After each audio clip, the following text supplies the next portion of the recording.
Setelah jenazah dikebumikan, orang yang bersangkutan akan segera mengalami peristiwa alam kubur. Bagi mereka yang selama di dunia tak taat pada perintah Allah Subhanahu wa Ta'ala, niscaya mengalami siksa kubur yang mengerikan. Siksaan yang pedih akan mereka alami. Saking pedihnya, jeritan mereka sampai didengar oleh para hewan. Demikian dijelaskan dalam hadis riwayat Tabrani. Orang yang meninggal disiksa di kuburnya hingga hewan mendengar suara penyiksaan itu. Jeritan dari alam kubur itu tak bisa didengar oleh orang yang masih hidup. Dalam hadis riwayat Muslim dari Anas radhiyallahu anhu, Nabi Muhammad sallallahu alaihi wasallam bersabda, "Kalau kalian tidak saling menguburkan, saya memohon Allah agar Dia memperdengarkan siksa kubur yang kudengar kepada kalian." Penghuni kubur saling berkunjung satu sama lain ketika mereka sudah ada di dalam kubur mereka. Hal ini mungkin membingungkan bagi beberapa orang karena mereka tahu bahwa roh-roh atau arwah-arwah yang tidak baik pasti akan terkena azab kubur, lalu bagaimana mereka bisa berkunjung ke temannya di kubur yang lain lagi. Kali ini akan bersama-sama kita cari tahu apa yang sesungguhnya terjadi di dalam kubur sehingga mereka bisa berkunjung satu sama lain.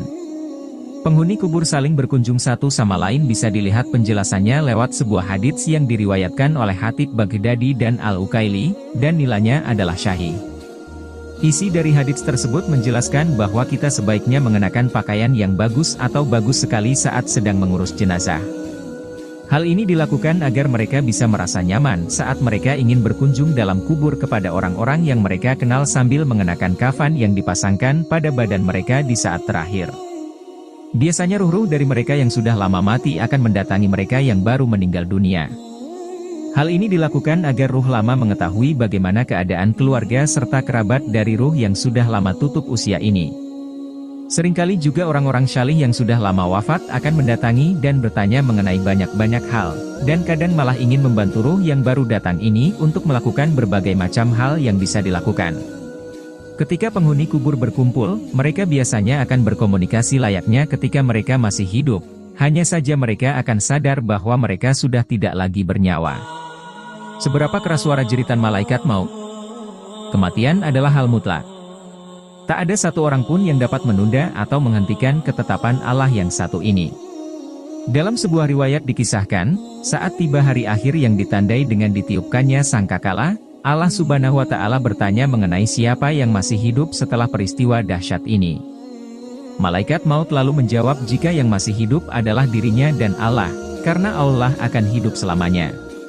Kemudian Allah memerintahkan malaikat maut untuk mencabut nyawanya sendiri. Riwayat lain menambahkan jika pada saat malaikat itu mencabut nyawanya sendiri maka ia akan menjerit sangat keras. Bahkan apabila pada saat itu masih ada manusia yang hidup, maka ia akan mati karena mendengar jeritan malaikat maut yang begitu kencang dan mengejutkan. Malaikat pencabut nyawa yang dikenal sangat keras saja merasa sangat sakit ketika diri sendiri yang mencabut nyawa. Apalagi bagi kita yang merupakan manusia biasa.